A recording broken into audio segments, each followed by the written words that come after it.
Um, I'll let you into a secret. I'm not very good at public speaking, so you're going to have to bear with me, and I'm particularly not very good when I have to present someone else's slides. Unfortunately, Lord Pryor can't be here, so in case I'm not Lord Pryor, just for the record. The Business Services Authority is really, it's an arm's length body of the Department of Health, and we provide a number of services nationally. We're delighted to be able to support the work of the clinical evaluation team, and I hope that as we go through the next few slides here in 20 minutes or so, we will be able to share some of that excitement with you. I will let you into another secret. When I got a call yesterday to say, oh, can you cover the slot tomorrow, because we kind of, Lord Pryor's had to do something else, I didn't look at the slides or think about it, I just said yes. So when I was looking at the stuff last night, I'm thinking, I think it was the right thing to say, and it was. And the reason I just said yes straight away, because this is absolutely the right thing to do. And it's something that as a business, but also on a personal level for me, we are 120% behind. This is absolutely the right thing to do. And I hope we can share some of that excitement as we go through. I'm going to try and share some of the messages that Lord Pryor gave where he used some of these slides before, and also give it a little bit of a personal flavour as well from us. And what this slide says, and I'm going to have to put my glasses on because I can't read it, is that if you look at the two lines on the chart, the upper line is the sort of customer advocacy line for the NHS, and this was a study done by the Economist Intelligence Unit. And the line that's going downhill is the kind of adverse customer feedback. And what that demonstrates is that, you know, despite all the knocks and all the kind of coverage we get when things don't quite go to plan, for this piece of insight research, as the headline says, the NHS is doing really rather well in a difficult set of circumstances with the net advocacy rate increasing. And that's an important backdrop because sometimes it's really easy, and we'll get it, and I'm not a clinician, my partner is a nurse who will finish his final year this year, which I'll be glad for two reasons. Number one, it should bring a bit more income into the house, which will be nice. And number two, it kind of we'll be able to carry on those clinical conversations where I now learn more from him than he learns from me, which is fantastic. But actually, it's really easy to dwell on the bad stuff. And actually, sometimes you need to dwell on the good stuff. And today is all about doing some more good stuff. This is another slide which you probably can't see all of it. But what it does is this is really small up here, just so you know. The dark squares are good, so that means you're near the front of the queue. And what this chart does is it ranks different healthcare systems in different parts of the world across a number of variables. And if I could see what the variables were, I'd tell you: effective care, safe care, timeliness of care, cost, all those sorts of things. And the second column in from the right is the NHS, the English system, UK system. And you can see there on a whole range of measures under the Commonwealth Fund piece of research, the NHS does rather well again. Now, we know it's not perfect, and on the bottom there is the average cost of care per capita, or the average investment in care per capita.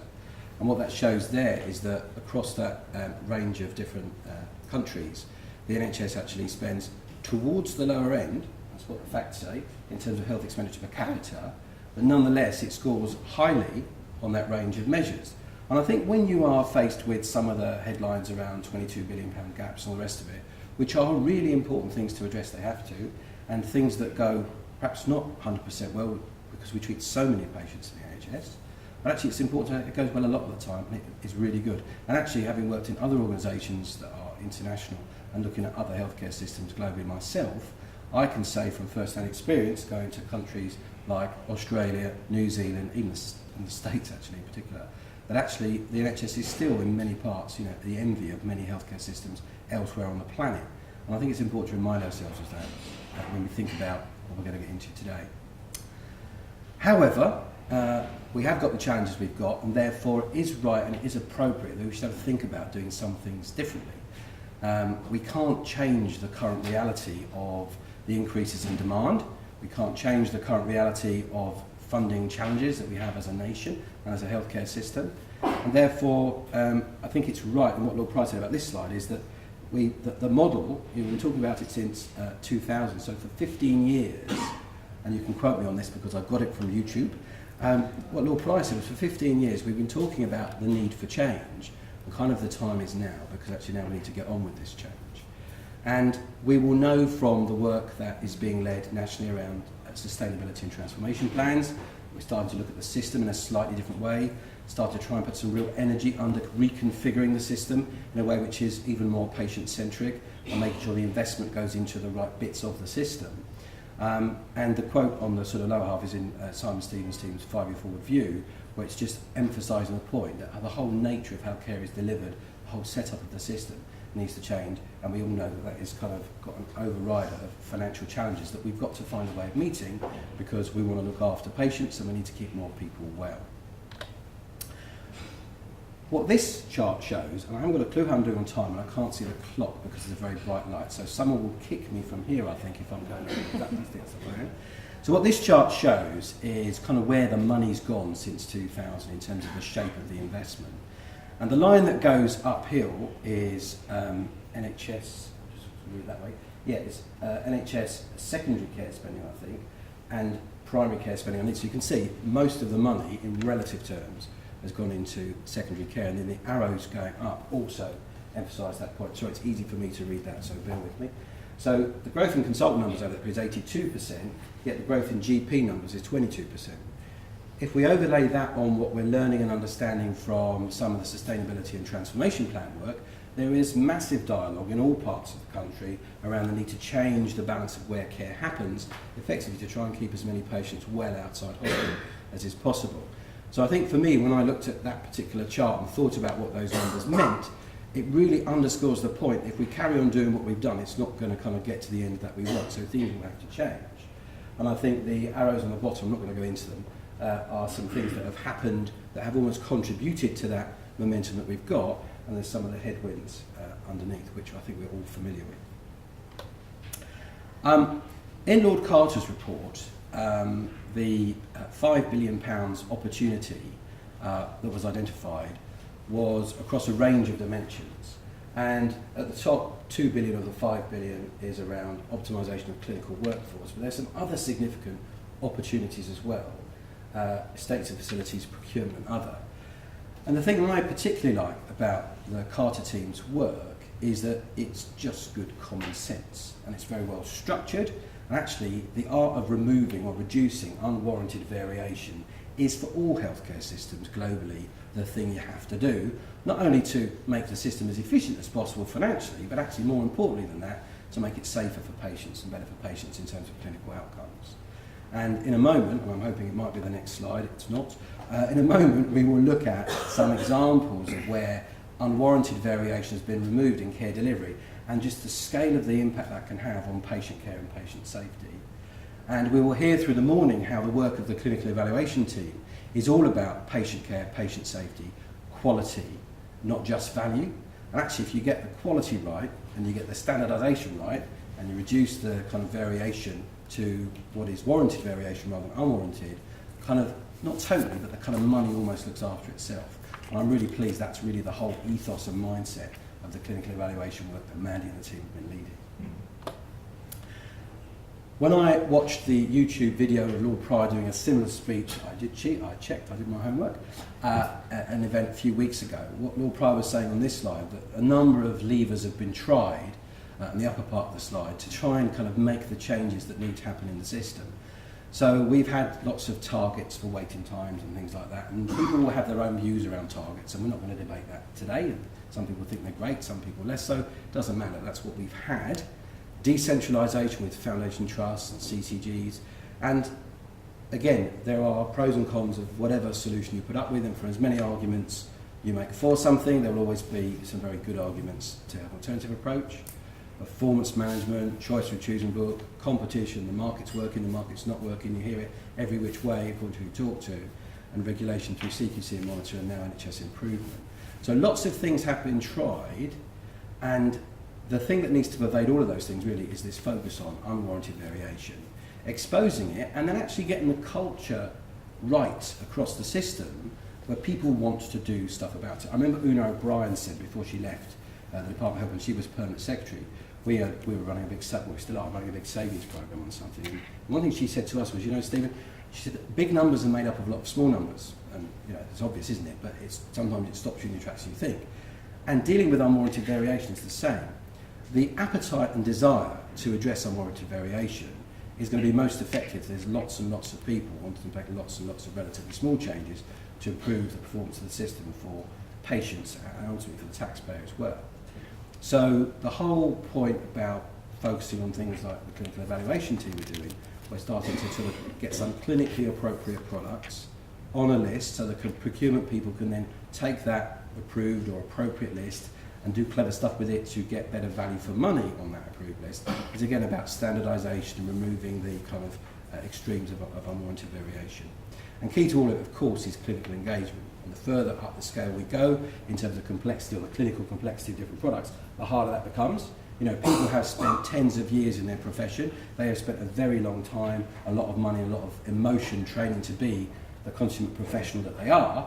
And then if we turn around and say, actually, can you just change what you've done for the last 15 years? It's kind of not surprising. It's not always met with open arms and a welcome kiss.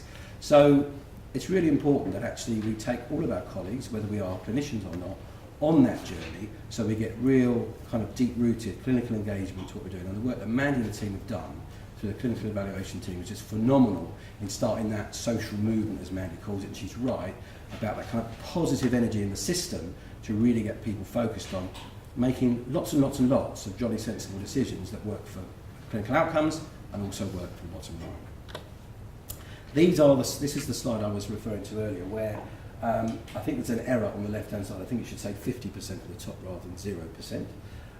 But this is, on the left-hand side, this is the level of patients, obviously male patients, who've had a prostatectomy in this German clinic called the Martini Clinic. I had to read it twice. I thought it was where you went if you were James Bond or something, but it's not. It's a clinic that focuses on that particular procedure. And so you can see there the kind of incontinence rate is just markedly different when the way clinical care is delivered is standardised and focused and getting really good on a standard operating procedure and removing some of the unwanted variation. In that instance, in clinical practice. And it's the same story for the chart on the right, which is looking at, it's a US example looking at lung cancer. And there are more charts than you can shake a stick at around the world through all the research that shows if you specialise in certain things, then you kind of get better at it. So one of the things I do in my spare time is I'm a private pilot. And when I do that a lot, I get better at it. When I haven't been for a while, it's probably best not to be a passenger because the landing's usually a bit bumpy. You want to get out quick because I'm not very good in the rain, but don't tell anyone.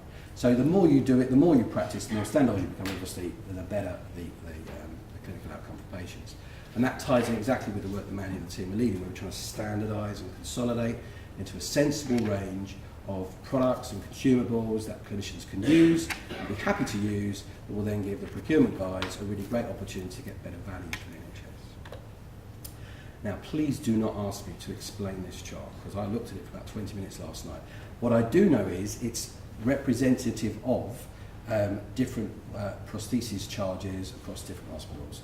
And there's lots of colours and there's lots of ups and downs, which means it's kind of a bit all over the place. And that's as far as my intellect ran out at that point on this particular chart. So I think it's just another example of where when you take, when you kind of do a snapshot and the analysis of what's actually going on, it's actually sometimes we might not think it's all over the place, we might think we've got it all under control, but when you analyse the demand and the drivers of demand across the system, you very quickly come across examples where actually that probably isn't the picture we would want to create. And the work of the clinical evaluation team is absolutely vital in starting to help make this chart simpler and easier for me to understand. Because if it's easier for me to understand, then actually what that will mean is we have a more consolidated range of approaches and products, better value, and therefore that will hopefully deliver better patient outcomes. There's a chart here around clinical productivity. I think really the key message on this chart, I don't know how I'm doing for time. We're all right, are we? Am I going too fast, or shall I start again? Perfect. No, right, fine, okay.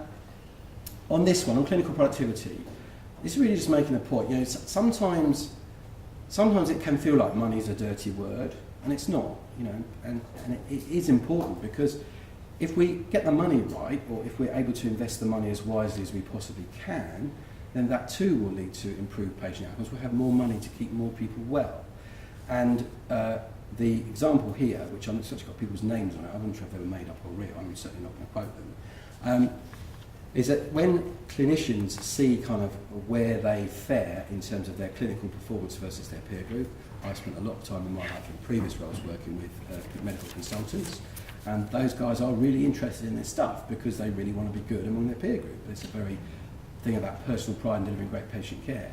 And so it's the same kind of idea around, obviously you guys get it back to front and upside down. get the clinical variation reduced a bit, get the product usage variation reduced a bit, and you get into that virtuous circle rather than a vicious circle. And I think this is the final slide, but bear with me. Really, the key point here is that, oh, something's popped in the middle, how nice. It isn't just about some kind of intellectual idea about, I know, let's get a load of products on a list and have a go and come up with some standard stuff. It's about a whole mindset change, a behavioural change across the system. And what's really great about the 4 reports that have come out now, and actually I will say this, that if someone had told me 2 weeks ago, you know, it's coming up to Christmas, it's a bit busy, and if someone told me kind of the Thursday before Christmas week, I would spend part of my evening reading a 52-page report on rubber gloves, I would say, you're having a laugh, aren't you? But actually, I did spend part of my evening reading a 52-page report on rubber, and I've got to tell you, it's great. And actually, I never knew that rubber gloves could be so interesting. So if we take away nothing else from today, other than it's really good to be interested in rubber gloves, because that can make a difference to patient outcomes, then kind of for me, that is really kind of where it's at. So the behavioural change that goes with it, management, clinicians needing to work together and bring us into to just do common sense, sensible things, in an engaged and joined up way will deliver more money to spend on patient care and therefore better clinical outcomes overall. There's a load of people on board with this stuff already, which is fantastic. We're certainly on board with it. We are delighted to be hosting the work or supporting the work of the clinical evaluation team and the clinical reference board, and we are very much looking forward to that continuing. And if you're not on board now or your colleagues aren't, we hope through today we'll create an energy and a momentum that will enable more people to come on board with this social movement, as Mandy calls it, because that's where it needs to be. And we can make one hell of a difference together, which will really improve things for the NHS and more importantly for our patients. I'm hoping that's the last slide, because I did the crescendo thing on the voice. Did you like that? If not, it's going to look really clumsy. So I think that's been done, isn't it? Thank you so much. We don't do Q&A, so I get off. Thank you very much.